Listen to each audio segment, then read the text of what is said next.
Bonjour à tous et à toutes, j'espère que vous allez bien. Je suis content de vous retrouver. Aujourd'hui, on parle d'arthrite, comment on peut soulager l'arthrite. Vous le savez, les conseils que je vous donne aujourd'hui ne remplacent pas les conseils d'un professionnel de la santé, encore moins une évaluation. Et vous pouvez aussi adapter tous les conseils, les exercices aussi que je vous donne à vos propres capacités physiques. Vous allez trouver beaucoup d'informations, de renseignements, d'exercices aussi dans mes livres, notamment 99 façons de prévenir les effets du vieillissement et aussi c'est normal à votre âge, arguments musclés pour prendre votre santé en main. En présence d'arthrite, peut-on faire du yoga, du pilates ou du pilates comme on dit ici? Tout ça, est-ce des pratiques à risque? Est-ce qu'on augmente notre risque de blessure lorsqu'on fait du yoga ou du pilates? On ne peut pas répondre par oui ou par non en une seconde. Ça vaut la peine de prendre quelques instants pour qu'on fasse le point là-dessus. D'abord, lorsqu'on a de l'arthrite, il y a deux types de traitements, deux grandes familles de traitements qui sont essentiels à une meilleure qualité de vie. Donc oui, on veut traiter la maladie, mais ultimement, on veut améliorer la qualité de vie, c'est important. Alors, il y a deux grandes catégories de traitements. Je vous en ai déjà parlé, je vous les représente, les traitements passifs. Donc, la pharmacothérapie, des traitements analgésiques, la massothérapie, les interventions chirurgicales, on consulte, on nous prescrit quelque chose, on fait une intervention, nous, on ne fait rien. C'est des traitements passifs dans un contexte d'arthrite. C'est essentiel d'intégrer, du moins certains de ces traitements passifs-là. C'est parfois fondamental. Et il y a aussi des traitements actifs. La rééducation supervisée par un physiothérapeute ici au Québec ou un kinésithérapeute de l'autre côté, ça fait partie des traitements actifs. Les exercices que vous faites à la maison, l'alimentation, quand vous cuisinez, les habitudes de vie, tout ça, ça fait partie des traitements actifs. Alors, on a ces deux grandes catégories de traitements et les exercices, ça fait partie des traitements actifs. Et le yoga, ça peut être un traitement actif. Lorsqu'on parle d'un traitement, on parle d'une stratégie thérapeutique en faisant tel type de yoga, à telle fréquence, est-ce que ça aura des effets thérapeutiques? Est-ce que ça améliorera notre condition? Est-ce que ça aura un effet sur la maladie, sur notre qualité de vie, etc.? C'est vraiment traitement dans ce sens-là. Alors, il y a des chercheurs qui se sont penchés sur la question, oui. Bon, d'abord, qu'est-ce que le yoga? Définition très, très générale. Si vous voulez m'écrire votre définition à vous de yoga, si vous pratiquez le yoga, moi, je vous donne la mienne, mais vraiment très générale, et je sais que on pourrait aussi ajouter plein de choses. Une activité physique qui inclut des respirations, des postures et des mouvements lents associés au renforcement musculaire et à la souplesse.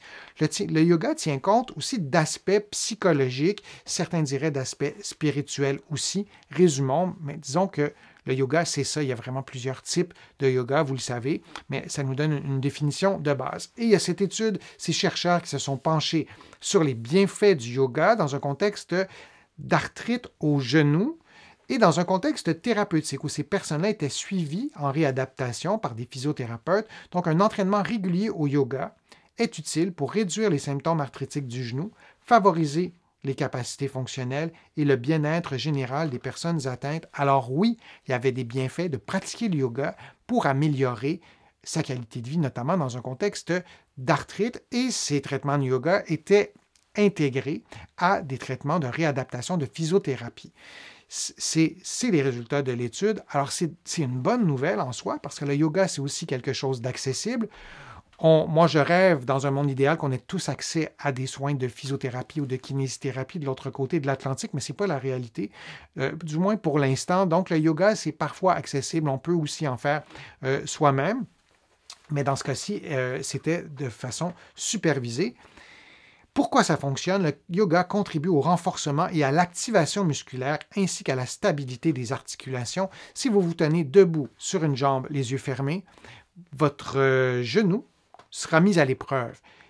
Par la force des choses, il y aura un peu d'instabilité qui apparaîtra et ce sont vos muscles qui vont stabiliser, principalement votre genou, vos ligaments aussi, bien sûr, mais le yoga, puisqu'on parle de posture, de mouvement lent et de respiration, ça stimule la proprioception, c'est la capacité de votre corps à bien sentir la position des différents segments, même les yeux fermés. Ça aussi, je vous en ai souvent parlé de la proprioception, c'est très important. Deuxième explication, un meilleur alignement articulaire contribue au repos de certaines régions du corps et réduit les stress locaux. Je reprends mon exemple. Vous êtes debout, en équilibre sur un pied. Vos muscles s'activent correctement pour stabiliser votre genou. Vos muscles des hanches seront plus au repos, votre dos sera plus au repos, votre posture sera plus alignée et parce qu'elle sera plus alignée, vous aurez des muscles qui vont moins se contracter. Donc, tout ça a un effet vraiment positif et ça diminue les stress locaux sur certaines articulations. Autre explication, vous voyez le cerveau en filigrane, il y a des effets systémiques, entre autres sur votre système nerveux, qui influencent la fréquence cardiaque, le volume respiratoire. Tout ça pourrait contribuer à soulager la douleur. Puisque le yoga intègre la respiration, vous allez respirer plus lentement, plus profondément. J'ai écrit un livre, vous le savez, sur la respiration qui s'intitule « Va prendre l'air » et de se réapproprier la respiration a des bienfaits sur le système nerveux, sur l'apaisement du système nerveux lorsqu'on diminue notre fréquence respiratoire, par exemple, et le yoga fait ça aussi. Donc, on a des effets sur le système sympathique et le système parasympathique qui pourraient influencer positivement la douleur. Et quatrième explication, l'activité physique contribue à une meilleure santé physique et mentale de façon générale. Alors, en faisant du yoga, vous bougez plus, vous êtes plus actif, vous stimulez vos muscles, etc. Et ça, en soi, peut avoir un effet aussi sur l'arthrite, sur la maladie, mais aussi sur vos douleurs. Alors, tout ça a des bienfaits. Quelques mots sur le pilates ou le pilate, si vous préférez. Et là, je vous parle d'une étude qui a été faite chez des enfants. Alors, les enfants peuvent être atteints de polyarthrite rhumatoïde et d'autres types d'arthrite aussi. Et c'est toujours très touchant de voir des enfants, parfois très jeunes, parfois qui ne sont même pas en âge de parler, de souffrir d'arthrite. Alors, les chercheurs se sont intéressés à ce type de patients-là. Vous avez la référence de l'étude, pardon, dans l'article, dans le bas de la page plutôt. Donc, on parlait d'arthrite qui touchait plusieurs articulations. On parle d'arthrite idiopathique. Ce que ça veut dire, c'est qu'on ne comprend pas, on ne connaît pas la cause de l'arthrite de ces enfants-là. Et ce que ça nous dit, c'est que l'intégration du pilates à la physiothérapie était efficace pour diminuer l'intensité de la douleur, améliorer la condition cardio-respiratoire et aussi pour augmenter la capacité fonctionnelle, ça fait quand même pas mal de choses, et pour promouvoir la qualité de vie. Alors, de faire des exercices de pilates ou de pilates chez des enfants dans cette étude-là, c'était une petite population à l'étude, mais il y avait des effets positifs et c'est tout à fait logique aussi de le penser. Alors, ça peut être une approche intéressante aussi. Je vous donne 3 conseils en rafale si vous souhaitez faire du yoga ou du pilates. Prendre au moins une leçon individuelle. Si vous avez de l'arthrite et vous n'avez jamais fait de yoga, moi, je vous déconseille de prendre une vidéo au hasard sur YouTube et de faire les postures que vous voyez. C'est peut-être pas la meilleure façon de fonctionner, si vous pouvez, d'avoir au moins une leçon individuelle. La personne pourra, l'instructrice pourra vous aider aussi pour adapter tout ça. C'est très vaste le yoga, on peut faire plein de choses en yoga et en pilates aussi. Adaptez chaque séance à votre condition. À votre condition générale, vous savez que vous faites de la spondylarthrite ankylosante, par exemple, mais aussi adapter la séance de ce jour-là à votre condition de ce jour-là, et pas nécessairement ce que vous avez fait la dernière fois. Votre condition a peut-être changé pour le mieux ou peut-être pas pour le mieux, mais adapter les postures de yoga aussi, c'est du pilates, comme vous le voyez à l'écran, adapter tout ça. C'est pour ça qu'avoir un instructeur, c'est toujours une bonne idée. Et ne jamais placer vos articulations sous tension lorsque vous faites du yoga ou du pilates. Je vous donne un exemple avec mon pouce, juste pour illustrer un peu ce que je vais vous dire. Si je prends mon pouce et vous me forcez à mettre le pouce ici, parce que j'ai décidé que j'essayais de faire exactement comme l'instructeur qui peut mettre sa cheville derrière sa nuque parce que cette personne-là a une hyperlaxité ligamentaire, j'aurais mis mes ligaments sous tension, j'aurais mis mes articulations sous tension. Et lorsque vous faites du yoga ou du pilates, on ne veut jamais faire ça dans un contexte d'arthrite. Si on veut travailler la souplesse, on veut travailler la souplesse musculaire. Si on veut travailler la mobilité articulaire, on peut la travailler, mais on ne veut pas coincer l'articulation en fin d'amplitude.